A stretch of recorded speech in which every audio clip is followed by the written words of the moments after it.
Mike has always been good with his hands. As early as kindergarten, he was grooming his skills as an artist. He loved designing things and he would put all of his ideas on paper. Crayons and plain white drawing sheets were his best friends. And as he grew older, he moved on to using more advanced drawing tools. As for books and academics, Mike showed very little interest. In fact, he had a habit of skipping classes to go and graffiti the walls around his neighborhood, for which he got caught several times. Despite his aversion to school, he somehow managed to gain entry into college, but his time there didn't last. He dropped out after his first semester so he could devote more time to his true passions of drawing and painting. Mike figured he could open an art gallery where he would display and sell his paintings and would use social media to promote his business. With his business strategy in hand, Mike was able to secure a loan from the bank. He used the money to buy all that he needed for his startup business. He got canvases, a variety of paints, a decent amount of brushes, and of course, he paid for workspace. Long before his gallery was up and running, he was relentlessly promoting his work on social media. Mike's paintings were actually very good. They were also very hard to ignore. Because of the uniqueness of his work, it didn't take long before clients started reaching out to him to buy his art. In fact, within a month of opening his business, he began earning a decent income from his work. He thought to himself, if I were still in college, I definitely wouldn't have been making this kind of money. Simply put, Mike felt like he was on top of the world. While his friends were spending thousands of dollars a year on college, he was in turn making thousands doing something he loved. However, given his quick rise to success, every time they hung out, he would always foot the bill. He was the rich guy in their midst, and he enjoyed the role. Towards the end of the first month of operations, the first installment from the loan was coming due, but when Mike checked his bank account to see if he had the money to make the payment, he was sorely disappointed. He got so carried away with living the life of a boss that he totally forgot his business was initially funded through credit and came with hefty monthly repayments. Needless to say, his spending habits had come back to bite him. All those weekends of taking his friends out for drinks and movies had left a huge hole in his pocket. Luckily for him, an unexpected job came in. A man wanted a painting of him and his family, and he needed it done as quickly as possible. Mike promptly agreed to take on the work, and the man paid him in full. He then used that money to pay his first installment, but as soon as he did, he was once again out of cash. Now, you would think that after this close call, that Mike would be a bit more financially responsible, given that he almost defaulted on his loan. However, instead of adopting this mindset, he was rather unfazed. He thought to himself that if he needed more money, there would always be more work to be done. After getting his first dozen clients, Mike became less keen on spending money on social media ads. He thought that his business was established enough that more ads were futile and that he'd rather save that money for his own enjoyment. Instead, he went out to the bar with that advertising money to maintain his persona of being the boss around his peers. That was how Mike slowly crept into financial distress. He had no savings, he had stopped advertising his business, and any money he received from paintings was spent almost as soon as he earned it. It got so bad that he resorted to selling pieces of furniture to pay for some of his installments, of which he had defaulted on a few times before. Studies show that frustration has the ability to attract certain types of habits. These include excessive drinking and drug use. Mike fell for it and he started drinking more than he was painting. It got so bad that he became late on deliveries, which upset his clients. Upon seeing how disorganized he had become with his business, many of them began to leave and seek the services of other artists. At this point, he had no savings and no clients, just a scanty-looking, unkept art gallery. Pretense couldn't work anymore. His pals had seen that the boss could no longer keep up with the partying, so as expected, they all distanced themselves from him. All except Gina. Gina was a business administration student, and she wasn't really the party type. Though she was in college, she still worked as a freelance writer. That was how she was paying her way through college. Seeing that her friend Mike was in distress, she decided to pay him a visit at the gallery and give him some advice. Upon getting there, Mike was all alone, staring at some of his paintings. He turned and noticed Gina had just walked in. He asked her, "How can a person who is so talented be so broke?" "Because having money isn't just about talent," she responded. "Then what is it about?" he asked.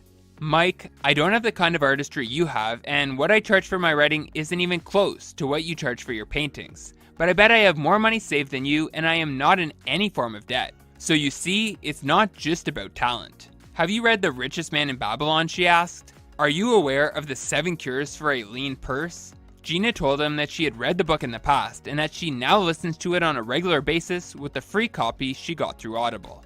She told Mike how much the tips in that book had helped her stay on track, even when she was tempted to go astray. Mike had never heard of the book before, and he was keen on hearing what Gina had to say. Anything to help him get out of his financial woes would be welcomed. She began to explain one by one the things Mike should and shouldn't do if he wants to be financially stable. Cure number 1, start thy purse to fattening. She explained to Mike that fattening your purse means he should always pay himself first. Anytime a client pays you for a painting, keep at least 10% of that money for yourself. You can open a savings account strictly for that 10%. She said if you don't have savings, how will you expand? How will you solve unforeseen problems? How will you invest in other prospects? How will you even pay back the loan you took to set up this place? Mike thought about it, and it made some sense to him. She reminded Mike that he isn't just working to pay bills and be left with nothing. He's working to build his business and wealth too. Therefore, she recommends that he pays at least 10% of his earnings to himself first. Cure number 2, control thy expenditures. This is one thing Mike had failed to do since he started his business, and Gina knew it. You don't have to pay for everyone's drinks. You don't have to take everyone out to eat on the weekends. You also don't need to be wearing those expensive Jordan sneakers. A time for these things will come, but not now. When you become wealthy and you can really afford them, you can then go ahead and pay for them. That's if you still want them anyway. Spend your money only on things that you need, not on things that you want.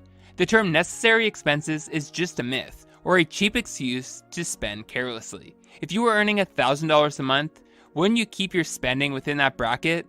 Now you're earning $3,000 and you're still spending it all. This just goes to show that what we call necessary expenses will grow equal to the amount of money we earn unless we control it.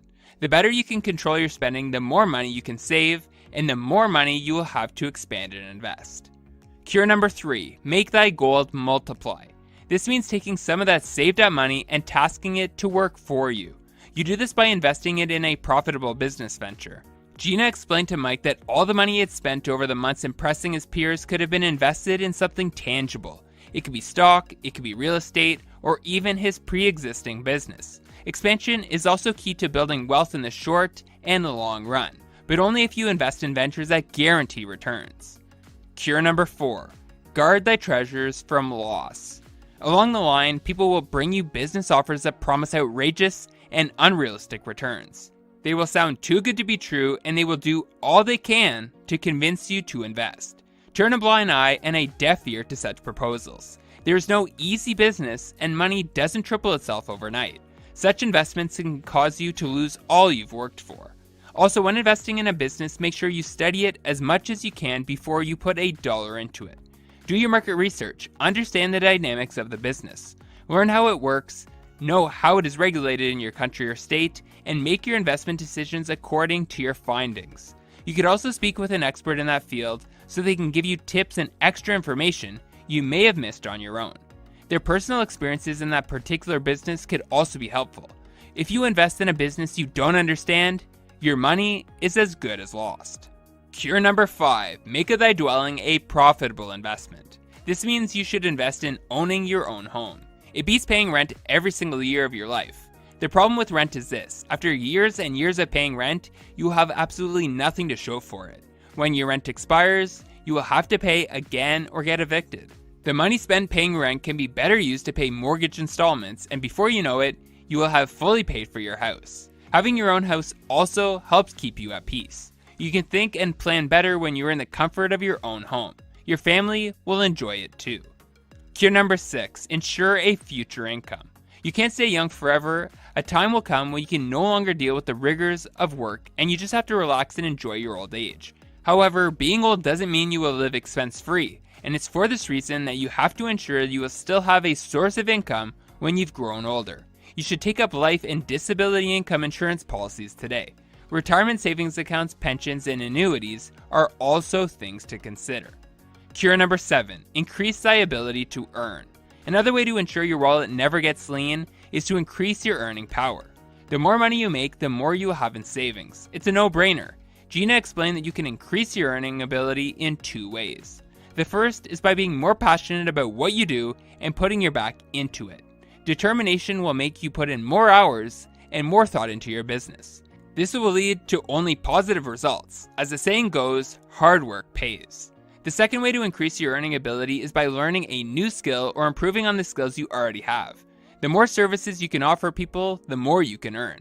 This is not to say that you should learn everything, it just means that there's always room for improvement.